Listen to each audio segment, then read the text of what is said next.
अभी हमने E equals to minus का d∅dt दे लिया था।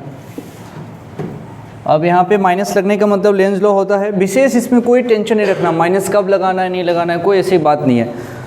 अपने को माइनस लगा, जब डायरेक्शन की बात होगी माइनस लगा देंगे, नहीं होगी छोड़ देंगे। अब यहाँ पे फाई के लिए तुम कैसे सोच सकते हो, देखो अब एक दो बात लिख लो पहले तो, फटाफट लिखो। E इक्वल्स टू माइनस का d∅dt, मुझे कोई दिक्कत नहीं है। कभी कभी इसमें मोड लगा रहता है, उसमें कोई घबराने वाली बात नहीं, सिर्फ मैग्नीट्यूड की बात होगी तो मोड लग जाएगा भाई। अच्छा, दूसरा वो हमसे करंट पूछ रहे हैं, करंट, तो एक चर्चा तो करंट पे कर लीजिए। करंट, जब भी मेरे से कोई करंट पूछा जाता है तो डेल्टा V इक्वल्स टू मैं लगाऊंगा IR। अब मेरे से I पूछा जाएगा तो मैं लिखूंगा डेल्टा V अपॉन R। यहाँ पे जब तुमसे I पूछा जाएगा तो डेल्टा V नहीं, यहाँ पे क्या लिखोगे, डेल्टा E। सोच के देखो, E भी तो EMF ही है, तो मन में तुम डेल्टा E रख लेना। अब ये यहाँ पे E का मैंने मैग्नीट्यूड लिख दिया, नीचे लिख दिया R, लिख सकते हैं। अब किसी की मर्जी हुई, वो चाहे तो E के जगह पे क्या लिख सकता है, माइनस का d∅dt, या फिर सिंपली मैग्नीट्यूड चाहेगा तो क्या लिखेगा वो d∅dt। अब इसके अकॉर्डिंग तुम कुछ भी निकाल सकते हो, जैसे लिखो, साथ साथ लिखो, E की चाहो तो वैल्यू डाल दो। ये सब फार्मूला नहीं है, इसलिए मैं लिखने में थोड़ा सा सोच रहा हूँ कि लिखूँ ना लिखूँ। तुमको लगेगा फार्मूला है, फार्मूला कुछ नहीं, सब हमको आता है, d∅dt होता है, इसमें इतना क्या है। जो लिखने की इच्छा हो तो लिख लीजिए, बस इतने ध्यान रखना। ओम्स लॉ लग रहा है, delta V equals to IR। और क्या पूछ सकते हैं, मान लो उसने चार्ज पूछ दिया, किसने कहा चार्ज, तो 2 नंबर में सपोज करिए चार्ज की बात कर लेते हैं, तो चार्ज। अब मान लो मेरे से कोई करंट पूछता है चार्ज के टर्म में, मैं उसको क्या बोलता हूँ, dq/dt। अब यहाँ से चार्ज चाहिए dq, तो मैं बोल सकता हूँ I/dt। अब देखो यहीं से तुम्हारा I की वैल्यू यहाँ पे डाल दो, तो I की वैल्यू डाल दो, क्या होगा 1/r d∅dt, और यहाँ से तुम्हारा I की वैल्यू डालोगे, करंट आ जाएगा। याद मत करो, तुम तो लिख के छोड़ दो बस कि हाँ भाई ऐसा हो। I की वैल्यू डाल दीजिए, I यहाँ से डाल दो E/R, बस लिख के छोड़ दीजिए, हम आगे सवाल कर सकते हैं आराम से। एक बार Q पे मुझे एक सवाल दिख गया, तो एक बार चलो तो Q की वैल्यू निकाल के देखो क्या आ रही है। Q की वैल्यू लिख के देखो तो क्या आ रहा है, और टाइम की वैल्यू चेंज करने पे Q में क्या असर पड़ेगा बताइए, क्या असर पड़ेगा बताइए। देखिए करवा ही लीजिए। I के जगह पे मैं लिख रहा हूँ 1/r, और यहाँ लिखा हुआ है d∅dt, ये मैंने I के जगह पे लिख दिया। ऊपर में आपने लिखवाया dt, देखिए कैंसिल हो गया, तो यानी कि ये बना हमारा d∅, नीचे बन गया r। तो अब इसमें इसको मैं ऐसे लिख सकता हूँ। अब मैं यहाँ से चार्ज मुझे लिखना होगा, तो 1/r इंटू यहाँ पे ज़्यादा से ज़्यादा क्या लिख सकता हूँ, फाई। सोच के देखो, चार्ज लिखना होगा तो 1/r इंटू 5। चार्ज में दूर दूर तो कहीं भी टाइम का कोई रोल ही नहीं है, मतलब चार्ज तो टाइम पे डिपेंड ही नहीं कर रहा। तो एक ये सवाल बन जाता है कि चार्ज की डिपेंडेंसी टाइम के साथ बताइए, तो चार्ज टाइम पे डिपेंड नहीं करता। जब मैं फाई लिखूँ, आप समझिए डेल्टा फाई की बात चल रही है, d∅ की बात चल रही है। जैसे कैसे वोल्टेज लिखते हैं, मतलब डेल्टा V होता है, इसलिए फाई मतलब ये d∅ है। तो ये इसमें टेंशन वाली बात नहीं कि एकदम से कैजुअल लेके चलो इसको, बहुत ज़्यादा भाव देने की आवश्यकता नहीं। माइनस कहाँ चला गया, प्लस कहाँ चला गया, और इस तरीके से। फैराडे लॉ, लेंज लॉ, ऐसा नहीं कि अलग अलग चीज़ है, दोनों को एक साथ यूज़ किया जाता है। चलिए आगे चलो, इसमें से कुछ चीज़ें बोल रहे हैं कि ये टाइम पे क्या क्या चीज़ डिपेंड कर सकती है। चलो एक सिचुएशन देख लो, सिचुएशन देख लो। हमारे लिए चेंज इम्पोर्टेंट है, सबसे इम्पोर्टेंट है चेंज देखना। चेंज देख लोगे बात बन जाएगी। लिखो सिचुएशन, लिखो सिचुएशन, मेरे साथ लिखिए। Consider a coil, consider a coil with galvanometer, consider a coil with galvanometer, consider a coil with galvanometer। ठीक, उसमें एक तरफ मेरे साथ साथ लिखो केस 1, और कॉपी के दूसरी तरफ यहाँ पे आप रखना केस 2। अब कॉइल विथ गैल्वेनोमीटर, यहाँ पे एक कॉइल बनाया, उसके साथ गैल्वेनोमीटर यहाँ पे डाला। कॉइल बनाया, गैल्वेनोमीटर डाला, उसी तरीके से एक कॉइल यहाँ पे भी बनाया और इसके साथ भी गैल्वेनोमीटर डाला है, ऐसे अटैच कर दिया। बाहर मैग्नेट एक लेते हैं, बाहर मैग्नेट कुछ इस तरीके से, यहाँ नॉर्थ पोल साउथ पोल, और उसी तरीके से बाहर मैग्नेट इसके लिए भी लिया, ये मेरा नॉर्थ पोल साउथ पोल। ये दो सिचुएशन है। इसमें इस मैग्नेट को स्लो मूव करा रहे हैं और इस कंडीशन में मैग्नेट को फास्ट मूव करा रहे हैं। तो ज़रा सोचो, जब तुम स्लो मूव कराओगे तो टाइम लगेगा ज़्यादा, और जब तुम फास्ट मूव कराओगे तो टाइम लगेगा कम। तो यहाँ पे टाइम लगेगा कम, ये अपने को आता है। और E भी हम जानते हैं, E का फार्मूला हम लिखेंगे तो लिखेंगे d∅/dt। इसमें ज़रा सोच के देखो, d∅/dt टाइम की वैल्यू बढ़ गई तो E की वैल्यू क्या हो जाएगी, कम हो जाएगी। तो यहाँ पे EMF कम इंड्यूस होगा, यहाँ पे कम EMF होगा, यहाँ पे टाइम कम है। तो E अगर मैं लिखता हूँ d∅/dt, इसके मैग्नीट्यूड की बात चल रही है, तो यानी कि अगर मैं यहाँ पे टाइम को कम कर दूंगा तो E की वैल्यू अपने आप बढ़ जाएगी। तो यहाँ पे E जो होगा वो होगा ज़्यादा, E जो है वो है ज़्यादा, और यहाँ पे E है कम। समझ रहे हैं? इसका मतलब E इस बात पे डिपेंड कर रहा होता है, E का मैग्नीट्यूड इस बात पे डिपेंड कर रहा होता है कितने फास्ट तुम फ्लक्स का चेंज कर रहे हो। जितना फास्ट मैग्नेट को आगे पीछे करोगे उतना ही ज़्यादा फ्लक्स का चेंज होगा। ये एक तो बात यहाँ पे ये है। दूसरा पूछ रहा है E की प्रोपोर्शनलिटी फ्लक्स के चेंज के साथ, तो बिल्कुल rate of change of flux जितना ज़्यादा रखूँगा, rate of change of flux जितना ज़्यादा रखूँगा EMF उतना ही ज़्यादा इंड्यूस होगा। Rate of change of flux ज़्यादा होने का मतलब एकदम फास्ट चेंज होना। लिख लो इस बात को, E is proportional to rate of change of flux. E is proportional to rate of change of flux। E proportional होगा rate of change of flux के।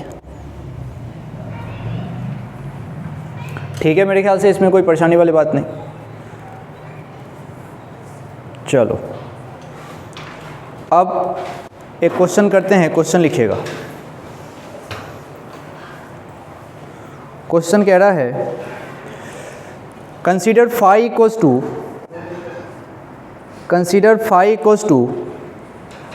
6t square 6 और तब है t स्क्वायर, 60 ना कर देना, मैं लिखता हूँ phi equals to क्वेश्चन में है 6t स्क्वायर और साथ में क्या कह रहा, 5t+1, यानी कि माइनस का 5t कह रहा है +1।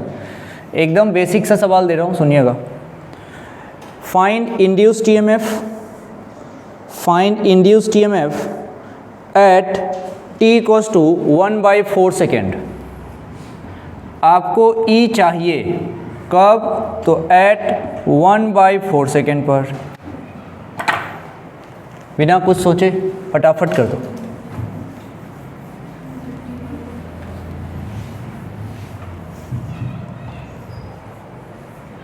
मेरे से E जब भी पूछा जाएगा तो मैं कहूँगा उसको d∅/dt। E जब भी पूछा जाएगा मैं कहूँगा d∅/dt। तो ठीक है, यहाँ से E पूछ रहे हैं, आपने करा d∅/dt, इसका मतलब ये लिखा हुआ है 12t-5। अब इसमें t इक्वल्स टू 1/4 पुट करो और ये आया 12 माइनस आ गया 5, तो कितना आ गया, 3 में से 5 माइनस का 2 यूनिट क्या रखोगे, वोल्ट रखोगे, क्योंकि E क्या है, वोल्टेज, EMF ही तो है, वोल्टेज है, तो माइनस का 2। हाँ तो मॉड लगाएंगे तो ऐसा, अगर मान लो इसमें से अगर हमसे सिर्फ मैग्नीट्यूड पूछता तो 2 वोल्ट हो गया, क्या दिक्कत है। अरे एक्चुअल वैल्यू तो आएगी माइनस का 2 वोल्ट, माइनस तो बस साइन की बात है कि भाई अपोज कर रहे हैं। तो अगर मैग्नीट्यूड पूछेगा तो आप लगा दीजिएगा इसको, माइनस का 5t, 12t माइनस का 5t, E equals to minus d∅/dt। लेकिन अभी इसमें कहाँ तुमने मॉड लगवाया, इसमें तो इसमें E इक्वल्स टू, जैसे अगर तुम पूरा का पूरा लगाओगे रिलेशन तो E इक्वल्स टू, जैसे यहाँ लिखता हूँ वापस देखो, अगर मैं पूरी वैल्यू लिखता सही से तो क्या लिखता उसमें, E इक्वल्स टू माइनस का d5/dt करता। तो E पूरा लिखता तो माइनस यहाँ पे लगा था, तो d5/dt के जगह पे क्या लिखता है यहाँ से 12t माइनस का 5 लिखता, 12t माइनस का 5 लिखता। अब यहाँ पे वैल्यू पुट कर लेता, तो E इक्वल्स टू माइनस यहाँ पे छोड़ देता, अब यहाँ पे 12 यहाँ पे छोड़ देता, फिर t की वैल्यू 1/4 रख देता, फिर यहाँ से -5 कर देता। ये पूरी बात आती, ये 3 और दे तो अब कितना आ जाता वो प्लस का 4। तो यार तो क्या हो जाएगा ज़्यादा से ज़्यादा प्लस का 2, तो ज़्यादा से ज़्यादा क्या होगा, साइन का तो फर्क है। तो अपने को साइन का विशेष लोड नहीं लेना, साइन को उतनी प्रायोरिटी देने की आवश्यकता नहीं है। कब तक, जब तक ऑप्शन में उसकी ज़रूरत नहीं, ऑप्शन में जब तक ज़रूरत नहीं है। अगर तुम चाहो देखो एक काम तुम कर सकते हो, अब तुम सोचो कब साइन लूँ कब साइन नहीं लूँ, तो एक चीज़ फिक्स कर लो कि तुम साइन हमेशा लोगे, ठीक है, ऐसा कर लो कि तुम साइन हमेशा लोगे। तो जब तुम इसका लूप रूल लगाना तब भी तुम साइन लेना, फिर तुमको di/dt को उसके अकॉर्डिंग चेंज करना पड़ेगा। तो अब तुम क्या करो, मान लो ऐसा कर लो, साइन का अगर इशू हो रहा है तो हर बार साइन लेना फिक्स कर दो कि मैं तो हर बार साइन लिखूंगा ही लिखूंगा टाइप, हर बार साइन लिखो। और उसके बाद से कुछ टाइम के बाद, जैसे आज अभी आएगा हमारे पास सेल्फ इंडक्शन, तो वहाँ पे हम Li पुट करने वाले होंगे, तो वहाँ पे आएगा करंट का चेंज टाइम के रिस्पेक्ट में, तो वो आएगा di/dt। अब तुमने साइन यहाँ लिया हुआ है तो d, अब एक चीज़ का साइन लेके दूसरे के साइन को थोड़ी छोड़ पाओगे, तो वहाँ पे तुम change in current with respect to time को भी साइन के साथ लिखना पड़ेगा। एक आइडिया देता हूँ बेसिक, आगे काम आएगा। हमने di/dt बाद में यूज़ करना है, तो इस di/dt को हम साइन के साथ यूज़ करेंगे। फिर इसमें बताओ, इसमें 3 तरीके से बातें हो सकती है। या तो करंट कांस्टेंट रहे तो ये टर्म कितना बन जाएगा 0, करंट बढ़ेगा तो इसके साइन में पॉजिटिव लगाना पड़ेगा, और कम होगा तो माइनस लगाना पड़ेगा। तो ऐसा फिक्स करना पड़ेगा पूरे चैप्टर में कि अब जब भी बात होगी ई की, मैं हमेशा साइन के साथ लिखूंगा, और उसके बाद अगर करंट इसके साथ चेंज होगा, आगे सवाल आएगा हमारा सेल्फ इंडक्शन, तो उसमें भी di/dt को साइन के साथ यूज़ करूँगा, क्योंकि एक का साइन पुट करके दूसरे का नहीं करोगे तो गड़बड़ हो जाएगा। आगे इसका यूज़ करेंगे थोड़ी देर में, तो मेरे ख्याल से इसमें कोई दिक्कत वाली बात नहीं है। एक अच्छा सवाल करिए, लिखिए radius of circular loop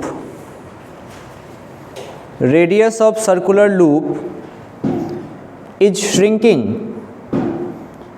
radius of circular loop is shrinking at the rate of 1 mm per second.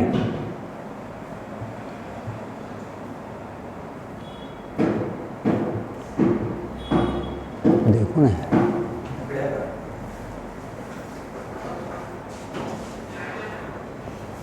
at the rate of 1 mm per second, when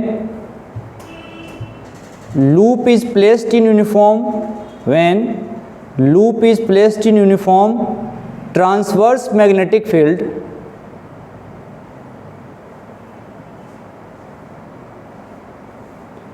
B equals to 2 Tesla,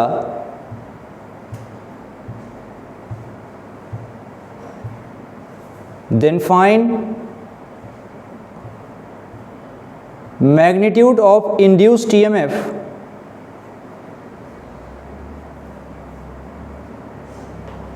when radius is 2 centimeter.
हुआ क्या?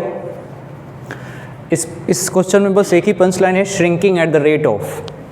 Shrinking मतलब होता है कम होना, मतलब यहाँ decrease की बात है, मतलब साइन जो आप पुट करोगे चेंज का वो निगेटिव के साथ लगाओगे, इसलिए बोला इसने श्रिंकिंग। तो अच्छा क्या श्रिंक हो रहा है? एरिया, यानी कि रेडियस अगर श्रिंक हुआ तो अल्टीमेटली एरिया चेंज होगा। हमारा टारगेट तो एरिया से, तो बस उस चेंज में हम अगर माइनस लगा दें तो मेरा काम बन सकता है। एक एक करके इसके डायग्राम को बनाते हैं। इसने कहा radius of circular loop is shrinking at the rate of 1 mm पर सेकेंड। मतलब क्या गिवन है? रेडियस यानी कि dr/dt बराबर है माइनस का 1 mm पर सेकेंड। 1 mm पर सेकेंड मतलब तुमको dr/dt दिया हुआ, you must put in negative. अब mm में तो काम चलेगा नहीं, तो you have to convert in metre.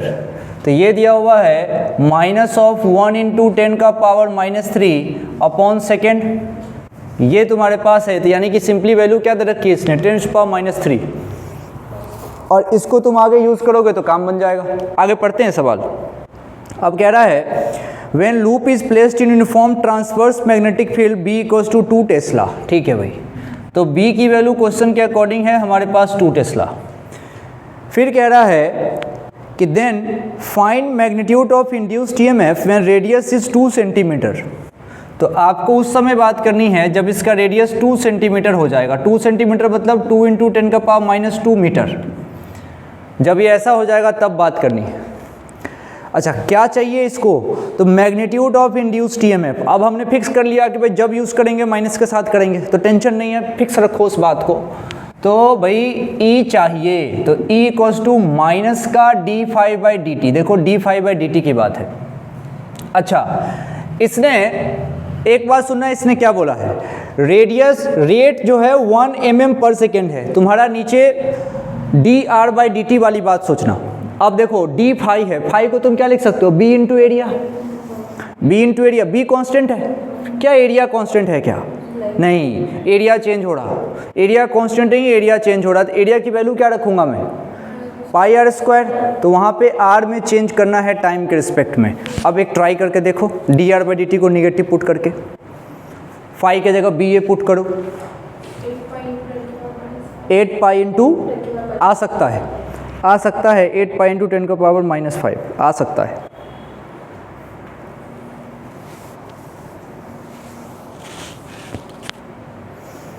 चलिए देखते हैं। E मैं लिख सकता हूँ माइनस ऑफ d/dt और फाई के जगह लिख सकता हूँ b × एरिया। अब इसके अगले स्टेप में E बराबर मैं लिख सकता हूँ माइनस का d/dt। अब की बार b कांस्टेंट है, तो चलो b को बाहर निकाल लेते हैं। तो माइनस ऑफ ये मेरा b हो गया और d/dt एरिया के जगह पे मैं लिख रहा हूँ πr²। अब E बराबर मैं लिख सकता हूँ माइनस का b तो ठीक है, ये पाई भी ठीक है। अब मेरे पास टर्म है d/dt और ये है मेरे पास r²। d/dt अब है r²। अब d/dt r² करना है तो इसको कैसे करिएगा? ये इम्प्लिसिट फंक्शन है, माइनस का b पाई कोई प्रॉब्लम नहीं, और r² का अगर तुम डिफ्रेंशिएशन करते तो 2r होता, लेकिन साथ में क्या बताना पड़ेगा? dr/dt। यही तो होता है तरीका, जानते हो ना? ठीक है, तो अब उसके बाद 2r dr/dt, और dr/dt मुझे गिवन है, dr/dt मुझे गिवन है। तो मैं इसको क्या पुट करूंगा? ये माइनस ऑफ 10⁻⁻3। बस सारा डाटा पुट करो, आंसर आ जाएगा। b भी पता है, पाई भी पता है, 2 भी पता है, r भी पता है, और उसको मल्टीप्लाई करना है माइनस ऑफ 10⁻⁻3। इतना करने के बाद से मेरा आंसर जो आता है वो आता है E आंसर यहाँ लिख देता हूँ, E प्लस ऑफ कितना? 8π × 10⁻⁻5।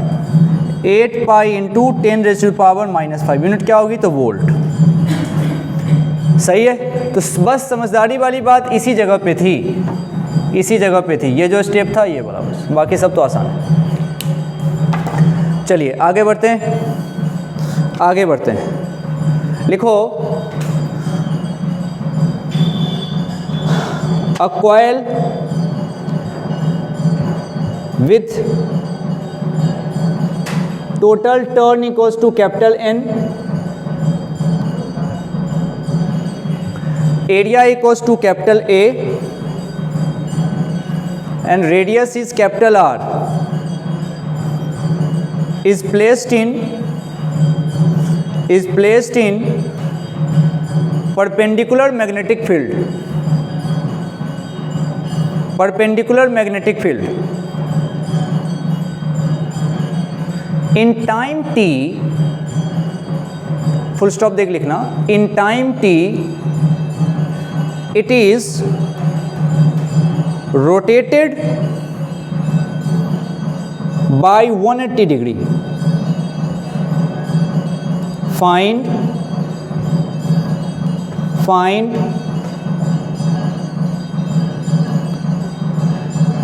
average induced EMF. Find average induced EMF. करो तो।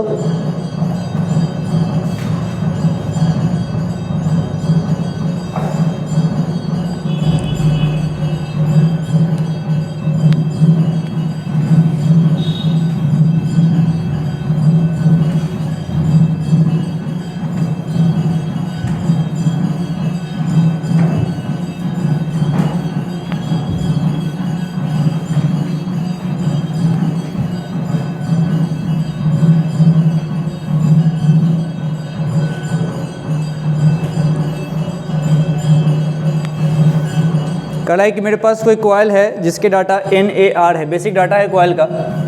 ये कॉइल पकड़ लीजिए, इस तरह का एक कॉइल है, NAR इसका डाटा है। कह रहा है it is placed in perpendicular magnetic field B। उस कॉइल को किसी परपेंडिकुलर मैग्नेटिक फील्ड B में रखा है। ये माना हमने कि ये B है।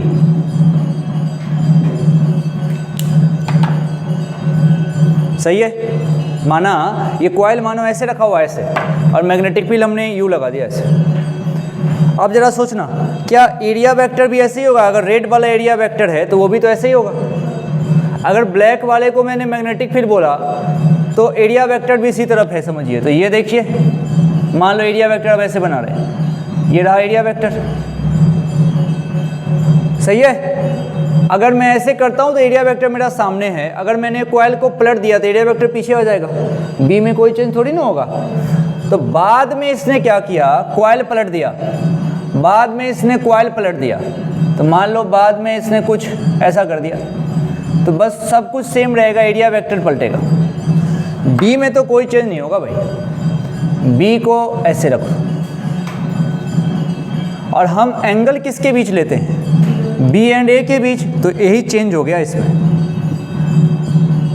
बी एंड ए के बीच यहाँ जो एंगल लिखो वो लिखो 0 डिग्री, और यहाँ बी और ए के बीच में जो एंगल लोगे ये तुम क्या पुट करोगे? 180 डिग्री। 180 डिग्री। हमसे पूछ दिया इसने कि भाई आप डेल्टा फाई बता दो, तो शुरुआत के दिनों में फाई कितना लिखूंगा? नहीं, हाँ, फाई जो मैं लिखता हूँ वो लिखता हूँ b इंटू ए, साथ में कॉस थीटा लिखता हूँ ना, तो कॉस 0 डिग्री। n टर्न है तो n भी ए, और कॉस 0 तो 1 हो गया। तो पहले के दिनों में फाई मेरा आ रहा है n बी ए। एक टर्न होता है तब b डॉट ए से काम चल जाता है। अच्छा, बाद में जब मैं फाई फाइनल की बात करूंगा, n तक तो ठीक है, b भी ठीक है, a भी ठीक है, cos 180 लिखना पड़ेगा। और cos 180 बोले तो -1, तो ये फाइनल आ गया माइनस ऑफ NBA, ये आ गया minus of NBA, minus of NBA। तो पहले NBA ये इनिशियल वाला, बाद में माइनस, तो चेंज देख लो, तो चेंज निकालोगे तो फाइनल माइनस इनिशियल निकालोगे, तो बस ये देखो माइनस ऑफ NBA, और इसमें से अपन माइनस करेंगे NBA को, तो क्या आएगा यहाँ चेंज? माइनस को ऑफ 2 टाइम्स NBA। ये बस साइन का लफड़ा है, तो गड़बड़ाना नहीं है। फाइनल में से इनिशियल, जब भी चेंज पूछा जाए तो फाइनल में से इनिशियल। कितनी छोटी बात है लेकिन गलती हो जाती है।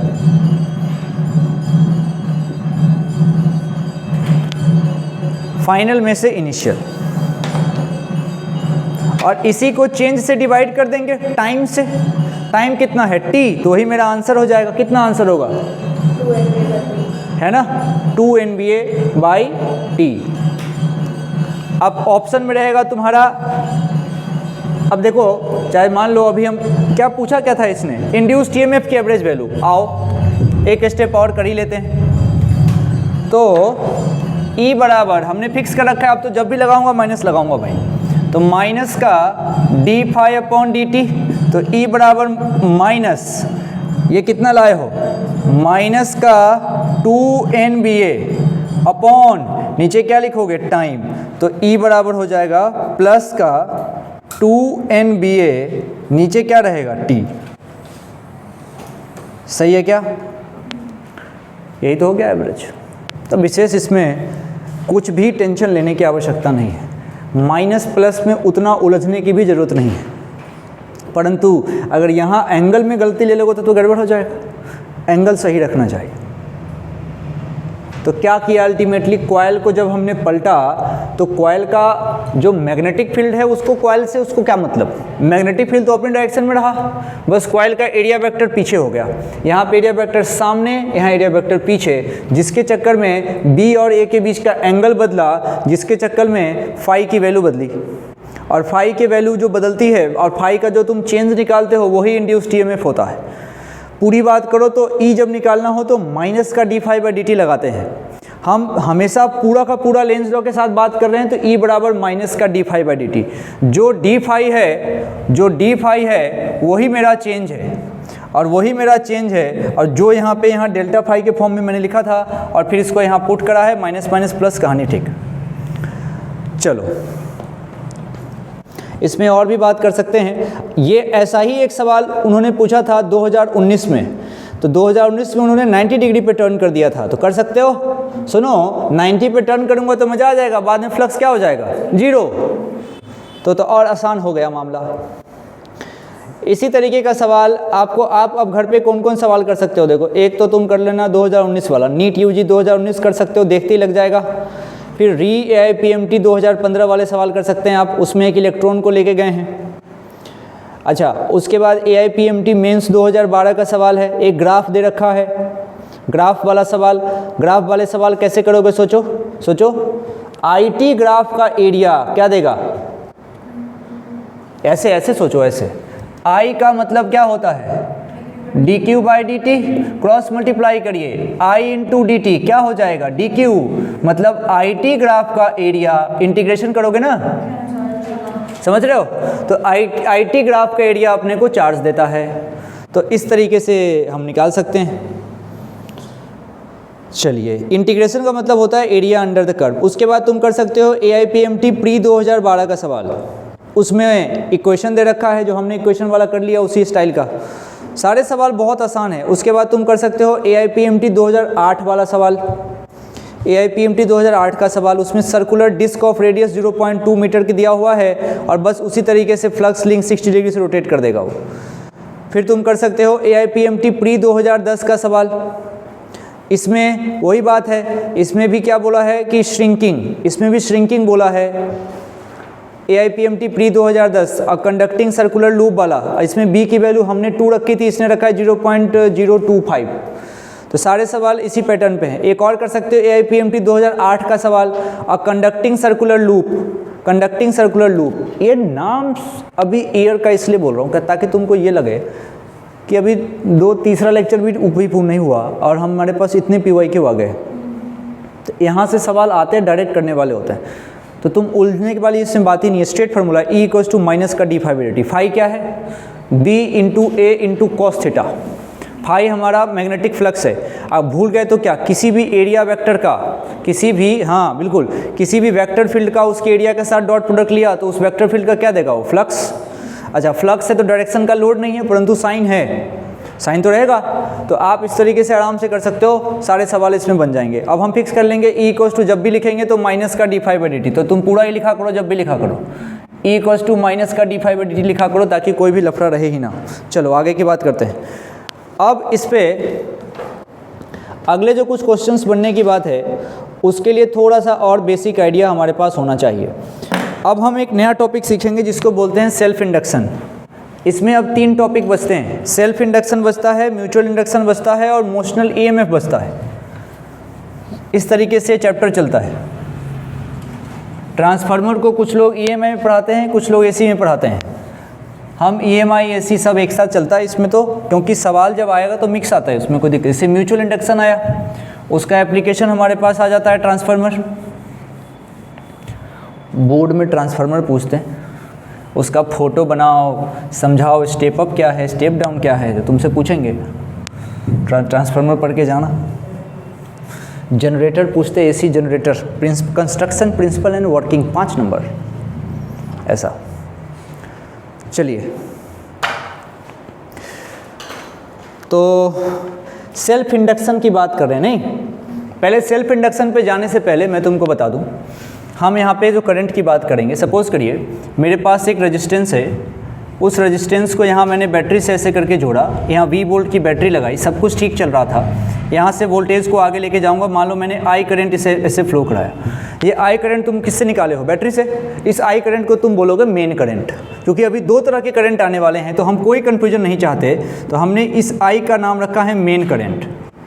मेन करंट, क्योंकि अभी एक दूसरा करंट आने वाला है जिसका नाम हम रखेंगे इंड्यूस्ड करंट। इंड्यूस्ड करंट, जैसे इंड्यूस्ड ईएमएफ आया, उसी तरीके से इंड्यूस्ड करंट भी आएगा। और समझना, इंड्यूस्ड अगर कोई चीज़ है तो लेंज के साथ आएगी बात, और लेंज कहता है अपोज करो। लेंज कहता है अपोज करो, तो लेंज ने एक लेंज वाले लॉ को हमने बड़ा तरीके से अरेंज कर लिया है। हमने क्या दिमाग लगाया कि अगर इंक्रीजिंग है, हमने क्या दिमाग लगाया कि अगर हमारे पास इंक्रीजिंग है तो क्या करो? अपोज। और अगर डिक्रीजिंग है कोई चीज़ मैंने क्या? फ्लक्स, तो हम उसको क्या करेंगे? सपोर्ट। सपोर्ट, ये छोटी सी बात अभी बहुत बार काम आएगी। यानी कि फ्लक्स की बात अगर हो रही है, ये अगर बात हम कर रहे हैं फ्लक्स की, फ्लक्स इंक्रीजिंग है you have to oppose, flux decreasing है तो you have to support, that's all. अब देखो बात कैसे समझ सकते हो। ठीक है, शुरू करते हैं। सेल्फ इंडक्शन है ना, ध्यान सुनना बात को। सेल्फ इंडक्शन के अंदर क्या है? पहली बात, 2 तरह का इंडक्शन होगा, एक होगा सेल्फ, एक होगा म्यूचुअल। सेल्फ का मतलब होता है जिसको प्रॉब्लम है सिर्फ उसी से बात हो, तो सेल्फ। अब म्यूचुअल बहुत तगड़ा है। म्यूचुअल में क्या होता है, जैसे मान लीजिए कि क्लास में कोई लड़का अगर शैतानी करता है, किसी को ऐसा मूड खराब कर दिया, ऐसा इरिटेटिंग हो जाता है ना कभी कभी, और यहाँ पे पढ़ा रहे हैं, उसने बकवास करी, अब टीचर उसके ऊपर चिल्लाए, बहुत बुरी तरीके से चिल्लाए, टीचर इतने जोर से हाँफ के उनकी हालत ख़राब हो गई। समझ रहे हो, होता है कभी कभी समटाइम टीचर देखते हो एकदम से कोई बोलते हैं घबरा कैसे, उस समय पूरा क्लास पे उसका इफेक्ट आने लगता है, पूरा क्लास पे। 2-3 लोगों को खड़ा कर दिया, उससे पूछने लगे उस समय, है ना, और बोल दिया कि भाई एक तरफ से आंसर करेंगे, एक खड़ा हुआ बगल वाले को धक धक चलता रहता है ना। This is called mutual induction. This is called mutual induction. और सेल्फ में तो क्या है, जैसे सेल्फ का मतलब है कि इसकी मेरी बात हो रही है तो इसकी मेरी बात चलती रहे, दिस इज कॉल्ड सेल्फ, उसका आप पे कोई इफेक्ट नहीं पड़ रहा, दिस इज कॉल्ड सेल्फ। मतलब यहाँ जब सिर्फ एक ही कॉइल की बात हो, उसी कॉइल का फ्लक्स चेंज हो, उसी कॉइल में ईएमएफ इंड्यूस हो, उसी कॉइल में करंट प्रोड्यूस हो, सारा खेल जब एक ही कॉइल में हो जाए तो सेल्फ। लेकिन जब एक कॉइल का फ्लक्स चेंज दूसरे कॉइल के करंट को इफेक्ट कर दे तो वो होता है म्यूचुअल। तो कुल मिला के अभी हमारा टारगेट तो सेल्फ का है। सेल्फ को भी 2 तरीके से देखिए, तो हम 2 कंडीशन लेंगे, आप भी कॉपी में इस तरीके से कर सकते हैं। हमने यहाँ पे एक कॉइल लिया, कॉइल को तुम सोलेनॉइड भी बोल सकते हो, लेकिन हम यहाँ पे इस कॉइल का नाम देंगे इंडक्टर। इंडक्टर क्या है? वो डिवाइस है, इंडक्टर वो डिवाइस है जो मैग्नेटिक फील्ड में एनर्जी को स्टोर करता है। जो इलेक्ट्रिक फील्ड में एनर्जी स्टोर करे उसका नाम क्या था? कैपेसिटर। और जो मैग्नेटिक फील्ड में स्टोर करे उसको बोलते हैं इंडक्टर। तो कैपेसिटर का सिंबल तुम सी से लिखते थे, यहाँ पे इसको एल से लिखेंगे, एल से। अभी आएगा, अभी टर्म आएगा धीरे धीरे। अभी तुम सिर्फ इसका नाम कॉइल बोल दो। तो हमने एक कॉइल लिया, उस कॉइल को यहाँ पे एक बैटरी से जोड़ा, एक यहाँ पे स्विच लगा दिया है और इस तरीके से इसको छोड़ दिया। ये कंडीशन है। अब देखो तुमको एक बात बता दूं, मैंने शुरू में बताया होगा जब हम कैपेसिटर पढ़ रहे थे, तो अगर जब हम दो लोग जब एनर्जी स्टोर करने वाले हों तब उस एनर्जी का लेन देन हो सकता है। फॉर एग्जांपल जैसे हम मान लो कि बॉल है और बॉल से हम कैच खेल रहे हैं सपोज करिए, तो उसमें दो लोग हैं, दोनों के पास उस बॉल को कैच करने की कैपेसिटी होनी चाहिए, बॉल को कैच करने की कैपेसिटी होनी चाहिए। आपको फेंको वो कैच करे तभी मेरे पास आता, this is called oscillation. Resistance कभी भी एनर्जी को स्टोर नहीं कर सकता, इसलिए रेजिस्टेंस जहाँ पे रहे वहाँ ऑसिलेशन नहीं हो सकता एनर्जी का। तो तुमने एक टर्म सुना होगा एलसी ऑसिलेशन, जो तुम्हारे सिलेबस में से नीट में से हटा दिया, जेई में है अभी भी। जब एलसी ऑसिलेशन की बात होती है, कभी भी तुमने आरसी ऑसिलेशन नहीं सुना होगा, क्योंकि रेजिस्टेंस कभी एनर्जी स्टोर ही नहीं कर सकता। एलसी ऑसिलेशन में क्या होता है कि चूंकि इसमें ग्राफ ऐसा कैसे चलता है, ऊपर नीचे चलता है ना, इस तरीके से चलता रहता है। कभी एनर्जी इसके पास, जब एक पूरा डिस्चार्ज होगा फिर वही एनर्जी दूसरे के पास सर्किट में से सर्कुलेट होता है, मतलब कि वहाँ पे एनर्जी का लेन देन होता है। कहाँ किसके बीच, एल और सी के बीच, that is called LC oscillation. मतलब दोनों का नेचर एक जैसा है। एल मतलब क्या, इंडक्टर, जो एनर्जी स्टोर करेगा मैग्नेटिक फील्ड में। सी मतलब कैपेसिटर, जो एनर्जी किस में स्टोर करेगा, इलेक्ट्रिक फील्ड में। ठीक है, सिंपल सी बात है। आर हमेशा हीट का लॉस करता है, आर हमेशा एनर्जी को लॉस करेगा, यूज करेगा उसको, तो आर के साथ ऐसी बात होगी नहीं। यहाँ पे तुम देखो, यहाँ पे क्या किया है हमने यहाँ पे इस कंडीशन में शुरुआत में इनिशियली, सबसे पहले इनिशियल कंडीशन हमने क्या रखी, इनिशियल में स्विच ओपन है, इनिशियल में स्विच ओपन है। स्विच ओपन का मतलब स्विच ऑफ है। देखो कन्फ्यूजन होता है, तो ओपन का मतलब मैं कहना चाह रहा हूँ ऑफ। जब इनिशियली स्विच ऑफ है तो करंट की वैल्यू क्या होगी, जीरो, करंट जीरो होगा।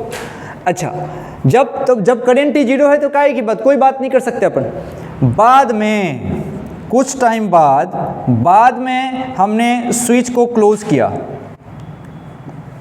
बाद में स्विच को क्लोज किया। क्वेश्चन में जब स्विच क्लोज बोले तो तुम समझना स्विच को ऑन किया है, बाद में स्विच को ऑन किया, तो स्विच को ऑन करने का काम बाद में हुआ। तो उस कंडीशन में क्या क्या बात होगी, एक तो करंट बढ़ेगा। अब जैसे करंट बढ़ेगा तुमको लग जाना चाहिए कि अब यहाँ पे करंट बढ़ेगा तो बी बढ़ेगा तो फ्लक्स बढ़ेगा एंड सो ऑन। तो एक साथ पहले डायग्राम बना लो फिर बात करते हैं फटाफट।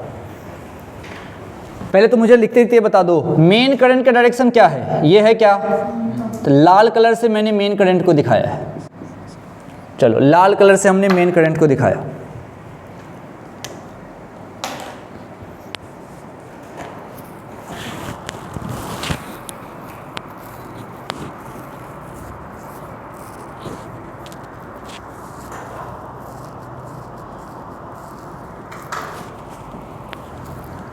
ठीक है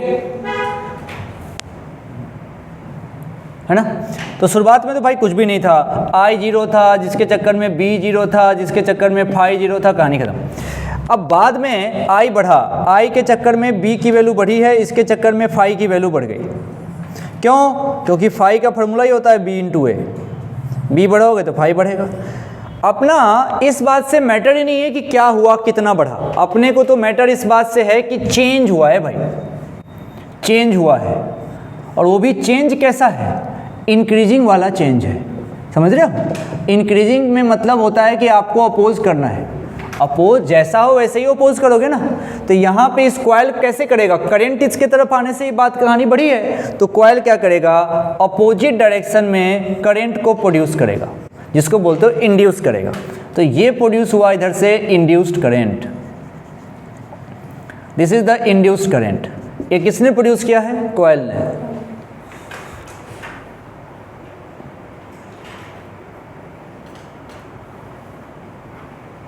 मुझे एक आदमी याद आ गया। अच्छा एक बात बताओ, जैसे तुम लोगों को जो पढ़ाते हैं, चलो तुम लोगों को जो पढ़ाते हैं तो उसमें जो ऐसे बोलते हैं बाबू बेटा, बेटा तो छोड़ो, बेटा तो बाबू बाबू बाबू ऐसे होगा बाबू, और ऐसा मतलब मैंने देखा है, किसी को देखा मैंने पढ़ाते हुए, किसी को पढ़ाते हुए देखा, ऐसे पढ़ा रहा था कि मुझे ऐसा लग रहा था कि मुझे पसीना आ जाएगा। मतलब सम टाइम होता है ना, कभी हम बहुत ऑकवर्ड महसूस करने लगते हैं, इतना ज़्यादा बाबू बाबू जिससे कहते हैं बाबू अले लेले वाला बाबू हो गया, बिल्कुल 2 इंच का नहीं कोई हो। हे भगवान, कैसे कैसे कर दिया इन लोगों ने। मेरा बाबू ऐसा, कैसे इससे पढ़ा साला। और इसलिए इससे मुझे आश्चर्य इस बात का है कि मतलब ऐसा नहीं था कोई, वो ठीक ठाक नाम के लोग थे, उन्होंने अपनी एक बनाते हैं ना लोग, 2-4 मिलके जो बनाते हैं, तो उस तरह से उनके ही प्लेटफॉर्म पे कोई था और ऐसे इतना क्या बाबू। चलिए समझिए बातों को, आई बी फी फाई और दुनिया जहान। कुल मिला के अल्टीमेटली द थिंग इज कि हमारा इंक्रीज हो रहा करंट, मेरे को अपोज करना है, इंड्यूस्ड करंट। अच्छा तो अब क्या समझ में आया इसमें? समझ में ये आया कि जब भी मैंने शुरुआत में स्विच को क्या रखा था ऑफ, अब बाद में ऑन किया है, उस कंडीशन में फ्लक्स बढ़ा है तो डायरेक्शन ऑफ इंड्यूस्ड ईएमएफ इसके अपोजिट हुआ। अब मन में विचार है क्या हमेशा अपोजिट होगा? बिल्कुल नहीं। अभी कंडीशन इसको इसी को उठा के एज इट इज यहाँ पे चिपकाओ, इसको उठा के यहाँ पे चिपकाओ, ऐसे ऐसे ऐसे ऐसे करके चिपकाओ। अब लाओ बैटरी वैटरी सब कनेक्शन होने दो, पूरा फुल कनेक्शन है पहले से ही। तो ये मैंने पहले से ये जुड़ा हुआ था, तो मैं लिख देता हूँ। देखो पहले क्या बात थी, पहले से क्लोज था, क्लोज, क्लोज का मतलब होता है ऑन। तो पहले जो स्विच है वो ऑन था, पहले स्विच ऑन होने से ये सारी बातें ये वाली हो जाएंगी। मतलब मेरे पास आई है, उसके चक्कर में बी भी है, उसके चक्कर में फाई भी है, कितना है मैटर नहीं कर रहा है बस। अब उसके बाद से बाद में मैंने इस स्विच को ओपन कर दिया। मतलब स्विच ओपन का मतलब है कि स्विच को ऑफ कर दिया, ओपन ही तो है, खोल दिया, सर्किट ओपन कर दिया एक तरीके से। जैसे ही स्विच तुम ओपन करोगे आई की वैल्यू जो है वो कम होने लगेगी, होते होते एक समय आएगा जीरो हो जाएगी। जीरो होना हमारे लिए मैटर नहीं है, मैटर है कम होना। आई के कम होने से बी कम होगा, इसके चक्कर में फाई कम होगा। द टारगेट इज, जो फोकस है, द फोकस इज कि कम होगा, डिक्रीज होगा, कम होगा, डिक्रीज होगा। तो तुम कॉइल क्या चाहेगी? सपोर्ट करो। कॉइल चाहेगी सपोर्ट करो, और सपोर्ट करने का मतलब होता है सेम डायरेक्शन में प्रोड्यूस करो, सेम डायरेक्शन में। तो देखना, हम रेड से अलग अगर मेन करंट दिखा रहे हैं जो ऐसे फ्लो हो रहा होगा शुरुआत में, अब तो हमने इसको ओपन कर दिया, तो इसको सपोर्ट करने के लिए कॉइल को इंड्यूस्ड करंट ऐसे चलाना पड़ेगा। कॉइल ने इंड्यूस्ड करंट ऐसे चलाया, सही है बात? तो हर बार ये कहना कि direction of induced current oppose करेगा, ये गड़बड़ है, बुद्धि लगा के बात करनी पड़ेगी। हाँ, मेन करंट और इंड्यूस्ड करंट का डायरेक्शन सेम भी हो सकता है, अपोजिट भी हो सकता है, डिपेंड करेगा। सेम कब होगा? जब डिक्रीज का केस हो, और अपोजिट कब होगा? जब इंक्रीज का केस हो। ये यहाँ से स्टेटमेंट वाले सवाल बनते हैं, आप इसको देख लीजिए।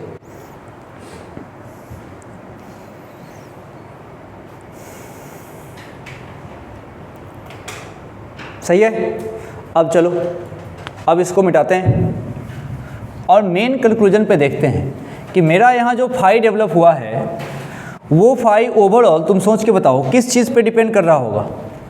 कुछ कह रहे? हाँ, करंट पे कर रहा होगा। तो हम यहाँ से कह सकते हैं कि जो हमारा फाई है वो कुल मिला के डिपेंड कर रहा है आई पे। लिखो तो कंक्लूजन, लिखिए conclusion, phi total is proportional to I. Phi total is proportional to I, जितना ज़्यादा आई है उतना ज़्यादा ठीक है फाई रहेगा। अब इस प्रोपोर्शनलिटी को लोग हटाते हैं तो एक कांस्टेंट लगाते हैं जिसको बोलते हैं एल।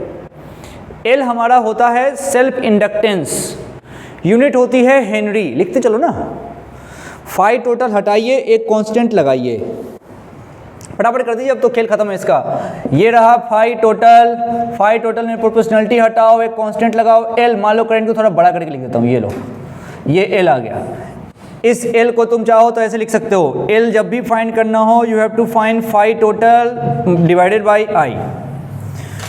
तुम जरा देखो, तुमको जब भी एल फाइंड करना रहे किसी भी सरफेस का, कैसे भी हो, तो उसके लिए तुमको चाहिए होगा फाई टोटल। अब फाई के अंदर कौन है?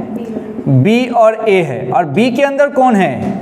करंट होगा कुछ ना कुछ कहीं से, वो छोड़ दीजिए। मतलब आपको पहले स्टेप में तो आपको बी पता होना चाहिए, बोलो पहले स्टेप में बी, दूसरे स्टेप में फाई, और तीसरे स्टेप में एल और इसका रिलेशन। तो जब भी तुमको एल फाइंड करना हो तो स्टेप वन में you have to find B, step 2 में you have to find phi total, and step 3 में you can use the formula L equals to phi total upon I, phi total upon I.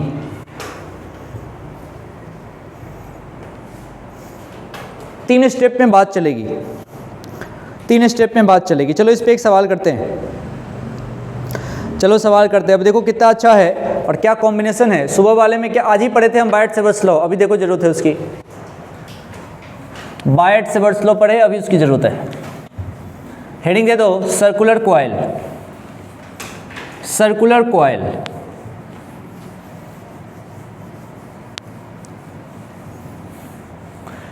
Coil B कितना होगा, mu naught I upon 2 pi R. हाँ 2 are, समझ में आ रहा है, बड़ा confuse करता है ये। तो देखिए सर्कुलर कॉइल जिसका रेडियस हमारे पास आर है, जिसका बी आपको एट सेंटर आपको पता है mu naught I upon 2 R होता है, पाई नहीं। पाई किस में होएगा बताओ, वायर वाले में, सही है। अब बी आपको पता है, चलो सर्कुलर कॉइल के लिए हम फाई एल निकालें, एल निकालें। माना सर्कुलर कॉइल में n टर्न है, टर्न n लीजिएगा, मानिए इसमें n टर्न है, n टर्न मतलब बार बार इस तरीके का n टर्न।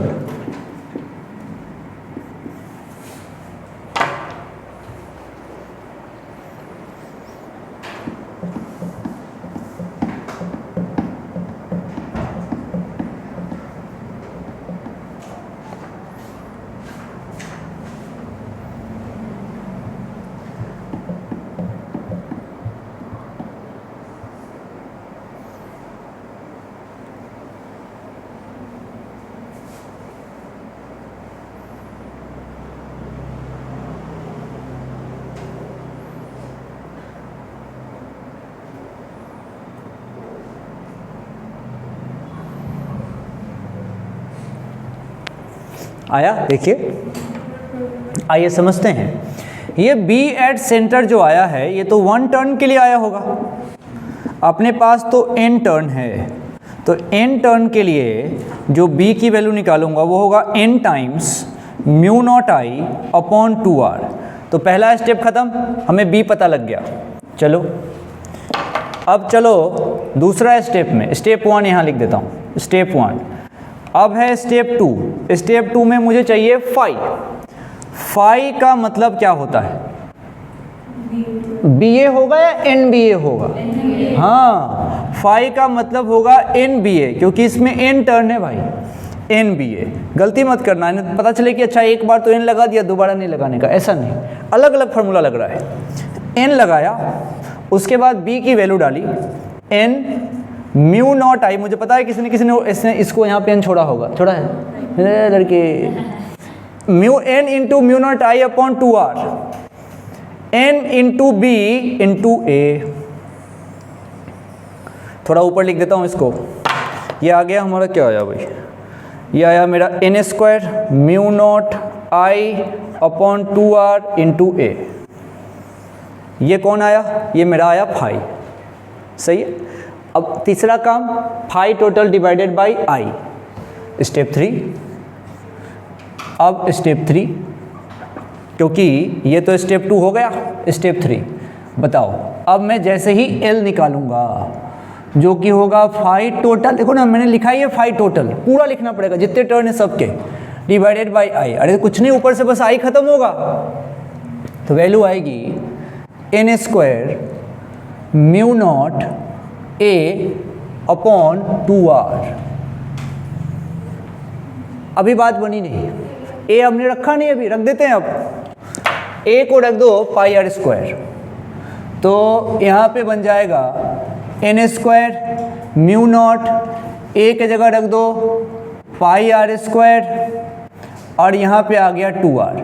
इस r से ये ख़त्म, तो वैल्यू आ गई n² म्यू नॉट पाई r अपॉन 2।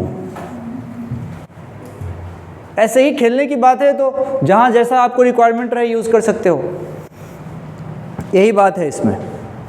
और क्या पूछ रहे हैं, और पूछ रहे हैं, ये कह रहे हैं कि मान लीजिए हमने मीडियम बदल दिया तो क्या? अरे कोई दिक्कत नहीं, मीडियम बदल दोगे तो क्या है। हाँ, इसने कहा कि मान लीजिए हम मीडियम बदल रहे हैं, ठीक है भाई मीडियम बदल दो, तो n² पे कोई फ़र्क नहीं पड़ेगा, पाई r पे कोई फ़र्क नहीं पड़ेगा, ये जो म्यू नॉट है इसको बस तुम म्यू r से मल्टीप्लाई कर देना, नीचे 2 एज इट इज़ रहेगा। ये कब करोगे? जब मीडियम बदलोगे, जब मीडियम बदला। सही है क्या? इस तरीके से। हाँ, याद कोई रख सकता है तो रख ले। अब कितने शेप का याद रखोगे, कितने शेप का याद रखोगे? याद रखोगे तो रख लो, कोई दिक्कत नहीं है। अब मैं आपको बता दूं कि सवाल डायरेक्ट भी आते हैं, तो चाहो तो याद रख लेना। मैं इसको फॉर्मूला में कंसिडर नहीं करता, मैं स्टेप को कंसिडर करता हूँ। स्टेप हमारा b, देखो स्टेप कैसे, हमको डेरिवेशन पता है कैसे आती है चीज़ें। L = φ/i, बस फाई निकालने आना चाहिए। फाई कुछ नहीं है, b × a है, नंबर ऑफ टर्न बढ़ेगा तो NBA है। ये सब करने में तुमको 10-15 सेकेंड लगेगा, बस बात याद रखना। अब तुमको याद हो जाता है तो कोई बात नहीं, अपने आप में एक क्वेश्चन है। चलिए अब इसमें एक और काम देता हूँ मैं, तुम करना। अब मैं तुमसे पूछता हूँ सोलेनॉइड के लिए। सोलेनॉइड, यही फाई की वैल्यू सोलेनॉइड के लिए निकालनी है, मतलब L की वैल्यू।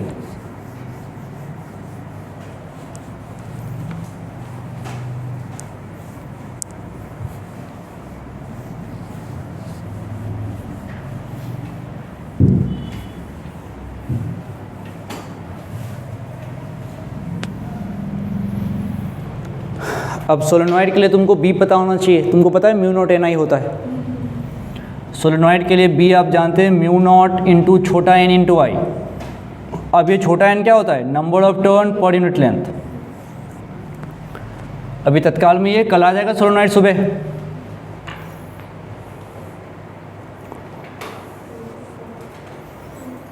अब आप निकालिए इसके लिए, L सोलेनॉइड के लिए निकालें। आ गया सोलेनॉइड। सोलेनॉइड सोलेनॉइड समझते हैं? बस एक सिलेंडर होता है, उसमें वायर लपेट दिया हुआ होता, हो गया सोलेनॉइड।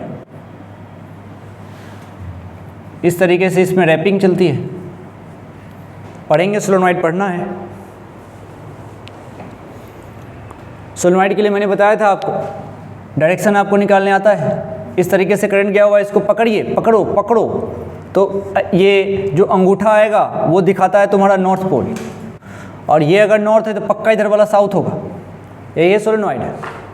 सही है। अब एक एक स्टेप में बात कर लीजिए। ठीक है, सोलेनॉइड के बाद से फिर और भी बहुत सारे शेप, इसमें कुछ भी करा सकता है, कोई दिक्कत वाली बात नहीं है।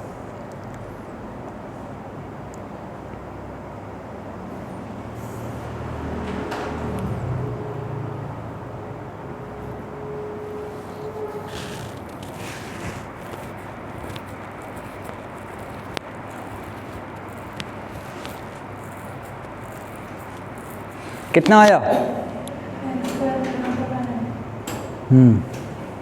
आइए समझते हैं। सबसे पहला काम तो b का है भाई। b होगा म्यू नॉट ni, n नहीं, आज मैं n/L लिख देता हूँ, और उसके बाद से ये रहा तुम्हारा i। This is the value of b। अब b के बाद मुझे चाहिए फाई टोटल। तो जो फाई टोटल होता है वो होता है b into area. b into area, बात समझिएगा ध्यान से। यहाँ पे सोलेनॉइड में नंबर ऑफ टर्न होगा कुछ ना कुछ, तो बताओ ईमानदारी से, क्या BA बोलना चाहिए, NBA बोलना चाहिए? NBA बोलना चाहिए। एक टर्न पे कहाँ इसको संतुष्टि हो रही है, तो इस BA नहीं, यहाँ पे मुझे बोलना चाहिए NBA। अब तुम बोला कॉस थीटा का क्या कर रहे हो, तो कॉस थीटा किसके किसके बीच का एंगल है? B और A का। तो कॉस थीटा की वैल्यू या तो 0 पॉसिबल है या तो 180। ठीक है, लेकिन ओवरऑल मैग्नीट्यूड पे फर्क नहीं पड़ रहा, इसलिए हम NBA लिख के काम चला सकते हैं। समझ रहे हो क्या? तुम कॉस थीटा 0, ये धीरे धीरे बात आगे जब सोलेनॉइड वहाँ पढ़ेंगे ना, वहाँ बात समझ में आएगी। फिलहाल इसको NBA आप लिखिए और cos 0 लिख देना ब्रैकेट में, वहाँ पे लिख देना, आगे पढ़ेंगे। तो अभी तो बात NBA की हो रही है भाई। अब NBA की वैल्यू डालो और यहाँ से बता दो क्या आ रहा है। हाँ, एक बार लिख ही लेते चलो। N और B की वैल्यू ऐसी, mu naught N/L into I और साथ में A, साथ में A। अब देखो क्या बन के आ रहा है, ये आ रहा है म्यू नॉट यानी कि N², नीचे आ रहा है हमारे पास L और ये I इंटू A, ऐसा कुछ, ऐसा कुछ। अब देखो क्वेश्चन क्या है, बहुत तेज है। एक अच्छा मान लो, सपोज करिए, एक चीज़ और देख ही लो, तुम्हारी इच्छा है, अब तो इसको हटाओ, तुम्हारी इच्छा है कि तुम यहाँ से L निकालो। L निकालना होगा तो बस I हटा देता हूँ, तो ये मेरा बन गया म्यू नॉट, अब ये बन गया N²/L इंटू A। ये इसमें कोई प्रॉब्लम नहीं है, ठीक है ये, परंतु ऑप्शन बहुत तेज है। ऑप्शन की रिक्वायरमेंट थोड़ा अलग तरीके से होती है, इसमें कोई दिक्कत नहीं है। मेन फार्मूला कौन हो गया ये, परंतु देखो ऑप्शन में इसने वॉल्यूम के टर्म में पूछ दिया है, ऑप्शन में वॉल्यूम के टर्म में पूछ दिया है। तो मैं इसको थोड़ा रीअरेंज कर लेता हूँ, ये हटाता हूँ और इसको थोड़ा रीअरेंज कर लेता हूँ। तो इसको लिख के तुम लिखो इन टर्म्स ऑफ वॉल्यूम। अब अगली बात वॉल्यूम के टर्म में होगी, इन टर्म्स ऑफ वॉल्यूम, अगली बात वॉल्यूम के टर्म में होगी। आया कुछ? अब देखो कैसे आया। मैंने इसमें क्या किया, ऊपर नीचा L से मल्टीप्लाई डिवाइड कर देते हैं। चलिए, तो ये L नीचे L, तो ये कैसा बन रहा है, ये L बन रहा है म्यू नॉट, तो ठीक है, N²/L², और ये A into L volume, volume, volume, ये बन गया। और समझिए L तक तो ठीक था, म्यू नॉट भी ठीक था, क्या इसको छोटा n का स्क्वायर बोल सकते हो क्या, है ना? क्योंकि अपने को पता है नंबर ऑफ N/L क्या होता है, छोटू n, और छोटू n का नाम होता है टर्न डेंसिटी, टर्न डेंसिटी। अब साथ में यहाँ पे आ जाएगा वॉल्यूम, तो L की value mu naught N² into volume, mu naught N² into volume. ये याद रखिएगा तो भी आपको फायदा है, ये mu naught N² into volume. इस पे सवाल ज़्यादा आते हैं और बस फिर वही नाटक करेगा, बोलेगा अच्छा ये तो म्यू नॉट है, मान लो मैं मीडियम बदल दूंगा तो क्या हो जाएगा, mu naught into mu R, बाकी वही N² इंटू वॉल्यूम। इस तरीके से सोलेनॉइड वाली बात आ जाती है। मेरे ख्याल से इसमें कोई दिक्कत नहीं है। तो अब तुम किसी भी जगह में कहीं पे भी तुम सेल्फ इंडक्शन फाइंड कर सकते हो, L की वैल्यू फाइंड कर सकते हो, इसमें कोई प्रॉब्लम नहीं है। तो कुल मिला के अभी तक का कंक्लूजन क्या रहा, तुमने एक चीज़ नोटिस नहीं किया, ये जो तुम यहाँ से L की वैल्यू निकाले हो, वो L फाई कैसे आया था शुरू में, L कैसे आता है, फाई अपॉन आई से।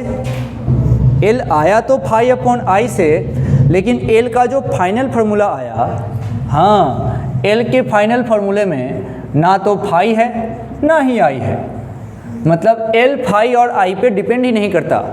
ये हमारे लिए कोई नई बात नहीं है। जैसे हम उधर करंट इलेक्ट्रिसिटी में क्या पढ़ते हैं, V = IR, वहाँ से अगर मैं R के बारे में देखूँ तो डेल्टा V अपॉन आई जैसा लगता है, परंतु R की वैल्यू तो मटेरियल की प्रॉपर्टी है, वो तो उसके डायमेंशनल पैरामीटर पे डिपेंड करता है, ρL/A। सोचो, इसी वायर के लिए सोचोगे तो इसी पे तो करेगा वो।